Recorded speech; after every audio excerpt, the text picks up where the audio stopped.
Enhanced Group is that a financial product, whether it's an investment, an insurance policy, or a strategy, it has to be aligned with your own situation, so there's no one size fits all.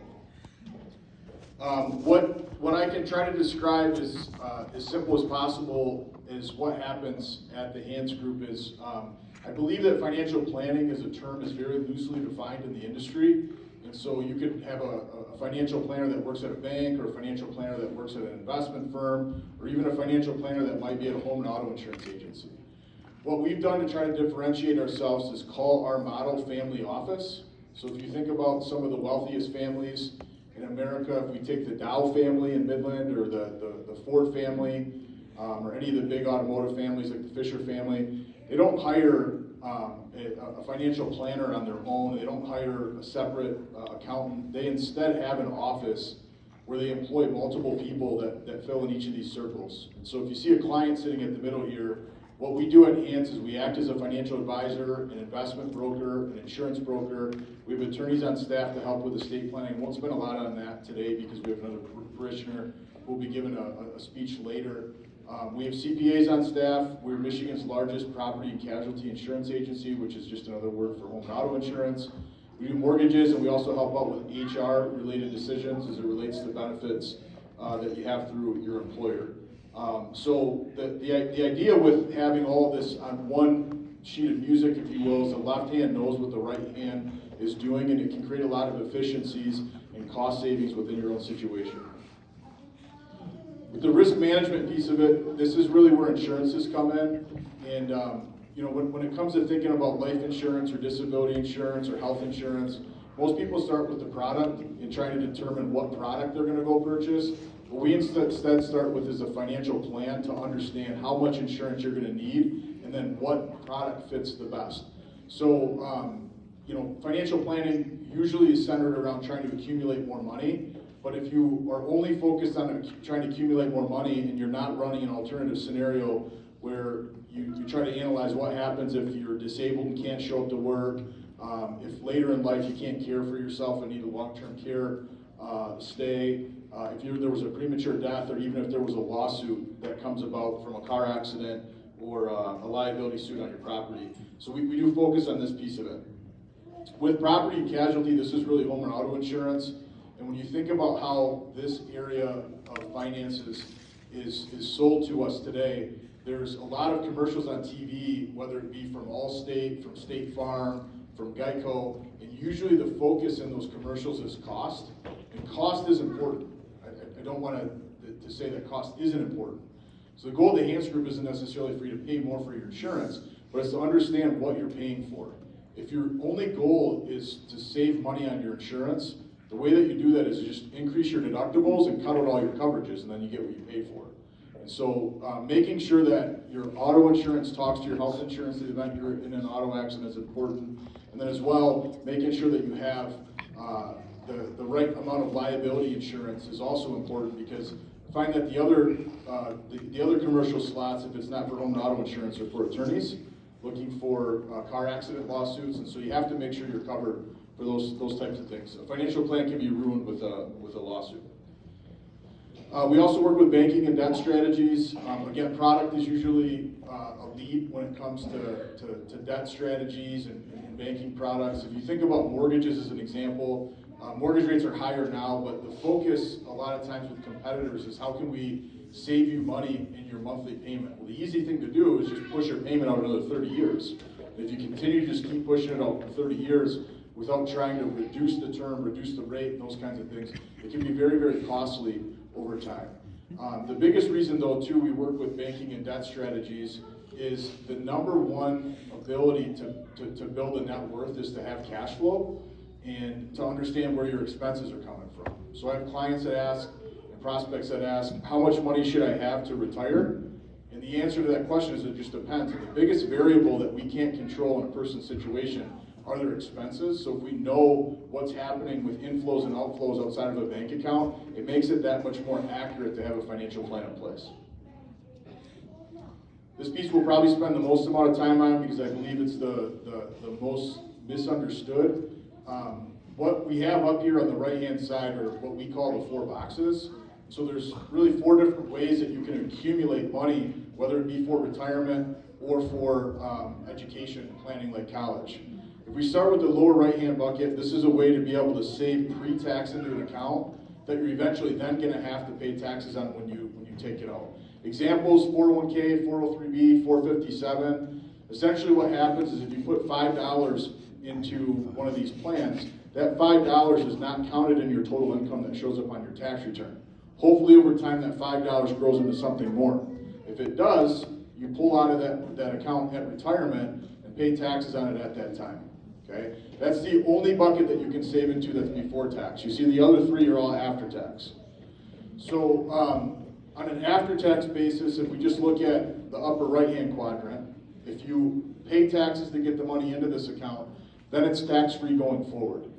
Examples of these items: equity in your house. So provided that it's your primary residence, you've lived there for at least 2 out of 5 years, and the gain on the house when you sell it isn't greater than $500,000, the equity in your home is tax-free. Roth IRAs and 401ks just work opposite. We pay tax to get the money there, and then we're done, provided you follow all the age restrictions.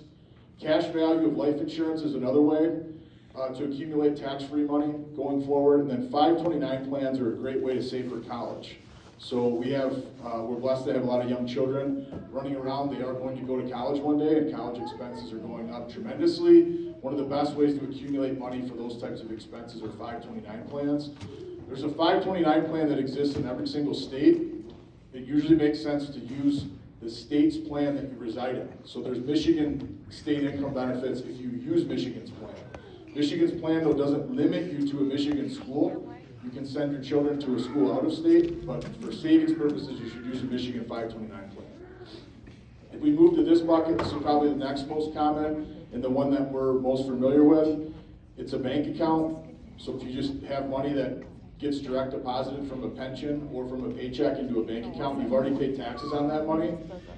It could also be an investment account. And so anything that happens from an activity perspective inside of this bucket is going to kick out interest, dividends, or capital gains. So you pay taxes to get the money there, and then every year that you have interest, dividends, or capital gains, you pay taxes on those items as well. So it can be viewed somewhat as a double taxation, but the idea here is if you can limit how much interest and ordinary dividends are paid here, and then also short-term capital gains, and instead focus more on qualified dividends and long-term capital gains, it can create some tax efficiencies in your situation. If you have too much income that's accumulating out of these cash assets, one of the things you can do is move it to a deferred state.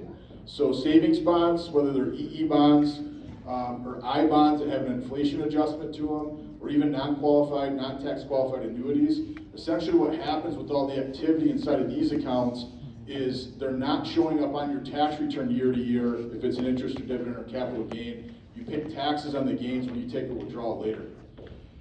So that's the rules of the game today. They change every single year, which allows us to have job security within our careers at the Hans Group. We have a tax system that's in place right now for 2024 and 2025. If nothing happens in Washington, D.C., we're going to have a change that happens in the tax year of 2026.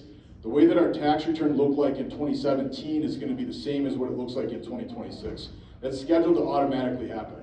So one of the things to keep an eye on throughout the election is what the plan is for income taxes for households. Are they just going to let the tax cuts expire going into 2026, or are they going to look at something else? So the important thing about these boxes is it doesn't necessarily make sense to have 25% of your money in each of the buckets. It's more of a custom tailored situation depending on how much income you have today and then how much income you're going to have in retirement. So diversification is key with this bucket, just like with investments. Financial planning, I think, is misunderstood, and really what financial planning is this is an example of an illustration of what we would put in place for somebody if they were building a financial plan. Let's say somebody's 40 today, their retirement goal is to retire at 65, and then you have these decades that are built up here. So 65 is the first year of retirement, the first 10 years is this first bucket, the next 10 years is the second bucket, and the final 15 years is the final bucket. We're basically breaking that up into thirds. And to try to understand how much you should be saving to get to this retirement goal starts with an understanding of how much fixed income are you going to have in retirement, whether that's through a pension program or through Social Security, and then next, what your expenses are going to be in retirement. The bigger your expenses are relative to your fixed income, the bigger these gaps are going to be. And what we're really trying to do with the gaps is to understand how big does this bag of money need to be when you move from accumulating money to distributing money. Once you know how big that bag of money is, as you get closer and closer to 65, you should be de-risking your investments and not being as aggressive with them, so you can afford to have more in stocks over here, but you need to move more towards cash and bonds as you get here. But the goal isn't to get 100% into cash and bonds at 65, because there is some money that you're not going to need to touch for another 20 years, and that's where the gaps get divided into three really comes up. You want conservative money for the first 10 years, you can take a little bit more risk with money for the next 10 years, and then the money that's out on the horizon, you can still continue to have some stock exposure associated with it. A financial plan isn't just an event. You don't do this and then come back and see us 25 years later at 65. There's going to be things that change over time, like taxes, stock market moves up and down, bond market moves up and down. You may have a goal that changes and want to retire sooner than 65 or later than 65. So this is something that should be revisited on an annualized basis. Estate planning, I'm not going to spend a lot of time on. Costa is going to spend some time talking about this, but estate planning is something that we do at the firm. And really what estate planning is making sure that you have documents in place, to have somebody named to make financial decisions for you if you're incapacitated, to make healthcare decisions for you if you're incapacitated, and then also having a will or trust that says what happens to your assets and who gets those assets when you've passed. I went through a lot. Usually this presentation goes for 40, 45 minutes. I was asked to keep it short, given it's the end of the day.